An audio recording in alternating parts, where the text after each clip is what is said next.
শুভেন্দু অধিকারের নিজের জন্মের ঠিক নেই। আজকে সনাতনী হিসেবে যিনি প্রকৃত অর্থে হিন্দু সনাতনী হবেন, তিনি সমস্ত ধর্মমতকে সম্মান করবেন, শ্রদ্ধা করবেন। পশ্চিমবঙ্গের রাজ্য রাজনীতিতে এক অভূতপূর্ব ও রীতিমতো চমকে দেওয়ার মতো পট পরিবর্তন।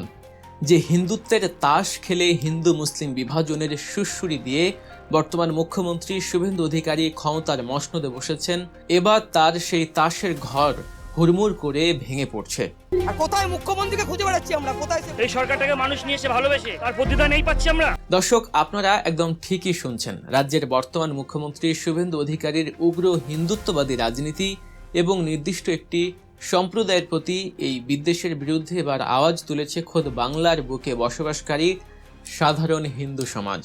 চাই না ওরম হিন্দুত্ব সরকারের, যারা গরিবের পেটে লাথি মারবে তাদের দিয়ে কি হবে? পণ্ডিত, সনাতনী, গেরুয়াধারী, সন্ন্যাসী, শিক্ষিত যুব সমাজ থেকে শুরু করে গ্রামের যে সাধারণ হিন্দু নারী প্রতিদিন মাথার ঘাম পায়ে ফেলে গোয়াল ঘরে গোবর ঘেঁটে গো পালন করে কোনো মতে নিজের সংসার চালান, আজ প্রত্যেকেই বর্তমান মুখ্যমন্ত্রী শুভেন্দু অধিকারীর এই ডিভাইড অ্যান্ড রুল বা বিভাজনের রাজনীতির বিরুদ্ধে সরাসরি রাস্তায় নেমেছেন। কোথায় হিন্দুদের সরকার? বিজেপি আমরা হচ্ছে হিন্দু মুসলমান একসাথে চলি, একসাথে উঠি, এক থালায় খাই, আমাদের মধ্যে কোনো ভেদাভেদ নেই, আমরা একসাথে আছি, একসাথে থাকবো। সোশ্যাল মিডিয়া থেকে শুরু করে জনসম্মুখে তারা ক্যামেরার সামনে দাঁড়িয়ে অত্যন্ত সাহসিকতার সাথে নিজেদের ক্ষোভ উগরে দিচ্ছেন। হিন্দুত্বের নামে আবেগপ্রবণ হয়ে তাকে ভোট দিয়ে মুখ্যমন্ত্রী বানিয়ে বাংলার সাধারণ হিন্দুরা যে আজ কতটা অনুতপ্ত এবং আর্থিকভাবে কতটা বিপন্ন বোধ করছেন তা তাদের কথাতেই আজ দিনের আলোর মতো স্পষ্ট হয়ে উঠেছে। আজ আমরা আপনাদের সামনে তুলে ধরব সেই ভয়ঙ্কর সত্য, যা প্রমাণ করে ধর্মের রাজনীতি কিভাবে সাধারণ মানুষের পেটে লাথি মারে। ভিডিওর শুরুতেই আসা যাক একজন প্রকৃত সনাতনী হিন্দু সন্ন্যাসীর কথায়, যার কথা শুনলে ধর্মের নামে রাজনীতি করা উগ্র ধর্ম ব্যবসায়ীদের রাতের ঘুম চিরতরে উড়ে যাবে। তিনি অত্যন্ত দৃঢ় কণ্ঠে এবং নির্ভীকভাবে হিন্দুত্বের আসল সংজ্ঞা বাংলার মানুষকে বুঝিয়ে দিয়েছেন।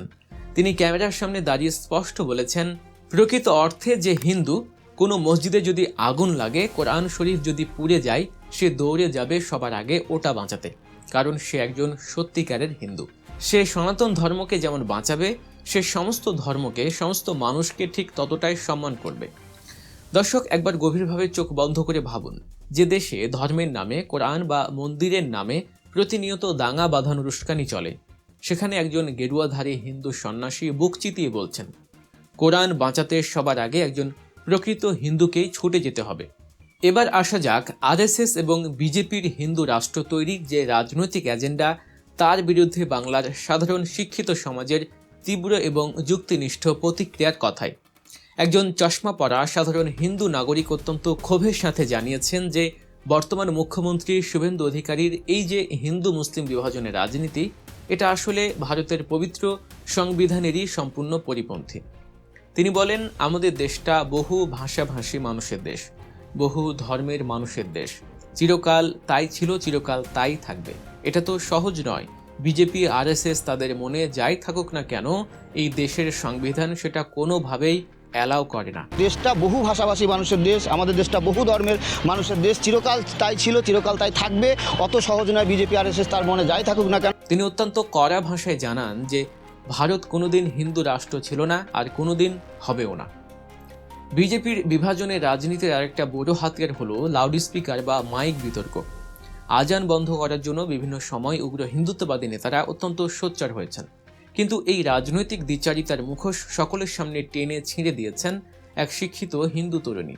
তিনি অত্যন্ত সাহসী ভাষায় এবং অকাট্য যুক্তি দিয়ে প্রশ্ন তুলেছেন, লাউড স্পিকারে নাকি আজান বন্ধ, 65 ডেসিবেলের উপরে নাকি শব্দ করা যাবে না। আমাকে লাউড স্পিকারে বলেছে আজান বন্ধ, 65 ডেসিবেলের উপরে নাকি করে।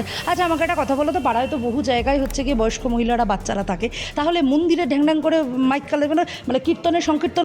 আচ্ছা, আমাকে একটা কথা বলুন তো, পাড়ায় তো বহু জায়গায় বয়স্ক মহিলারা, ছোট ছোট বাচ্চারা থাকে, তাহলে মন্দিরে ঢ্যাং ঢ্যাং করে মাইক বাজানো, কীর্তন হবে কেন? এই তরুণীর যুক্তি অত্যন্ত পরিষ্কার এবং বিজ্ঞানসম্মত। শব্দ দূষণ হলে তা তো হিন্দু মুসলিম সবার জন্যই ক্ষতিকর হবে। 65 ডেসিবেলের বেশি আওয়াজে যদি মসজিদে নামাজ বা আজান না চলে, তবে 65 ডেসিবেলের উপরে খোল কীর্তন বাজানো কোনোভাবেই চলতে পারে না। তিনি জানান, আমি জন্মগতভাবে হিন্দু ব্রাহ্মণ পরিবারে জন্মেছি, কিন্তু আমার পাশে যে বসে আছে সে হিন্দু বা খ্রিস্টান যাই মানুক না কেন, আমি তার বিশ্বাসের উপর আঘাত হানতে পারি না। তার এই বলিষ্ঠ বক্তব্য প্রমাণ করে বাংলার শিক্ষিত সমাজ ধর্মের নামে বর্তমান মুখ্যমন্ত্রীর এই সস্তা ও উগ্র বিভাজন নীতি মেনে নিতে একেবারেই প্রস্তুত নয়। এবার আসি শীতাতপ নিয়ন্ত্রিত ঘরের বাইরে রাস্তার সাধারণ খেটে খাওয়া মানুষের কথায়। হিন্দু মুসলিম দাঙ্গা লাগানোর যে লাগাতার চেষ্টা রাজনৈতিক মহল থেকে করা হচ্ছে তা সাধারণ মানুষ কিভাবে দেখছে? রাস্তার এক সাধারণ হিন্দু যুবক ক্যামেরার সামনে বুক ফুলিয়ে অত্যন্ত গর্বের সাথে বলেন, আমরা হিন্দু মুসলমান একসাথে চলি, একসাথে উঠি, এক থালায় খাই, আমাদের মধ্যে কোনো ভেদাভেদ নেই, আমরা একসাথে আছি, একসাথে থাকব।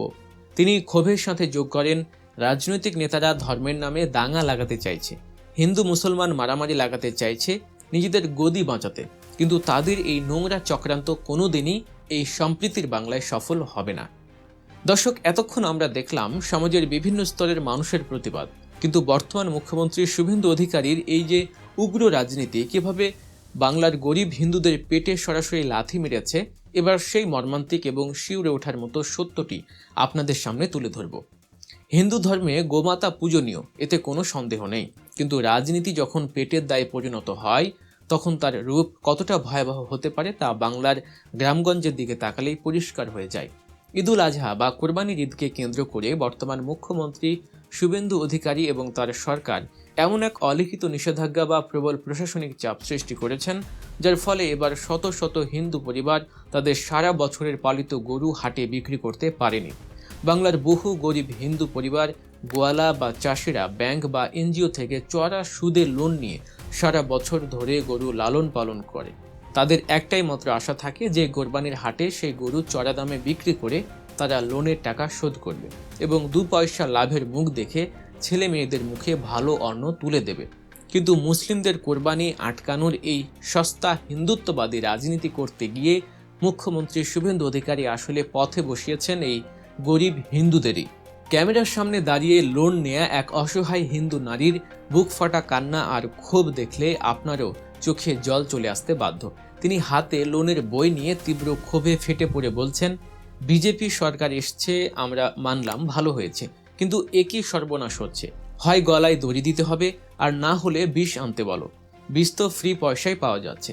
এই অসহায় হিন্দু মায়ের প্রশ্ন আজ শুধু তার একার নয়, বরং পুরো বাংলার লাখ লাখ গরিব মানুষের প্রশ্ন। তিনি আরও বলেন, তুমি জিতেছ, ভালো হয়েছে, তুমি মানুষকে উপকার করো, মুসলিম বা তারাও হিন্দু, তারাও তো একসাথে মিশছে, আমরা তো একসাথে আছি, তারা তো কোনোদিন রেপ বা নারী পাচার করেনি বা আমাদের গলা ধাক্কা দেয়নি, ওদের কোরবানিটা ওদের করতে দাও, তবেই তো আমরা দুমুঠো খেয়ে বাঁচি, না তো এসে ওকে গোবর ফেলতে বলো, গোবর ফেললে ও বুঝতে পারবে কত ধানে কত চাল। দর্শক, একবার ভাবুন, মুসলিমদের কোরবানি বন্ধ করে হিন্দুত্বের সবচেয়ে বড় রক্ষাকর্তা সাজতে গিয়ে বর্তমান মুখ্যমন্ত্রী আজ গরিব হিন্দুদের মুখের শেষ গ্রাসটুকুই কেড়ে নিয়েছে। যারা লোন নিয়ে সারা বছর অমানসিক পরিশ্রম করে গরু পালন করেছিল, আজ গরু বিক্রি করতে না পেরে তারা ঋণের দায়ে আত্মহত্যা করার কথা ভাবছে।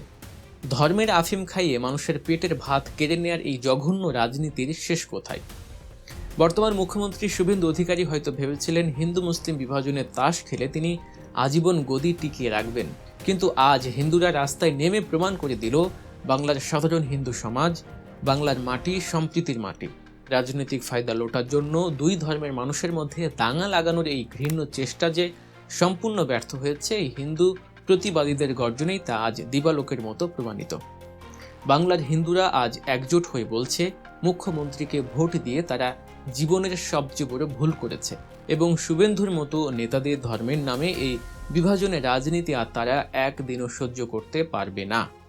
সব মিলিয়ে পরিস্থিতি যা দাঁড়াচ্ছে তাতে বিভাজনের রাজনীতি করে যারা মসনদ দখলের স্বপ্ন দেখেছিল এবং শেষমেশ মসনদে বসেছে, তাদের সেই স্বপ্ন এখন চরম দুঃস্বপ্নে পরিণত হয়েছে। চারদিক থেকে হিন্দুদের এই প্রবল প্রতিবাদের মুখে পড়ে বর্তমান মুখ্যমন্ত্রী শুভেন্দু অধিকারীর গদি এখন আক্ষরিক অর্থেই টলমল করছে। শুভেন্দু অধিকারীর কি এবার উচিত বাংলার এই সাধারণ খেটে খাওয়া মানুষ এবং সম্প্রীতিপ্রিয় হিন্দু সমাজের কাছে প্রকাশ্যে ক্ষমা চেয়ে অবিলম্বে মুখ্যমন্ত্রীর পদ থেকে পদত্যাগ করা? আপনাদের কি মনে হয়? ধর্মের নামে দাঙ্গা লাগিয়ে আর গরিবের পেটে লাথি মেরে কি কোনোদিন রাজনীতিতে চিরকাল টিকে থাকা সম্ভব? আপনাদের মূল্যবান মতামত অবশ্যই নিচে কমেন্ট করে জানাবেন। নিত্য নতুন ও সত্য খবরের আপডেট সবার আগে পেতে এবং সমাজের এই মুখোশধারী নেতাদের আসল রূপ টেনে ছিঁড়তে এখনই সাবস্ক্রাইব করুন গল্প নিউজ। ভালো থাকবেন, সুস্থ থাকবেন এবং চারপাশের রাজনীতি নিয়ে সর্বদা সচেতন থাকবেন।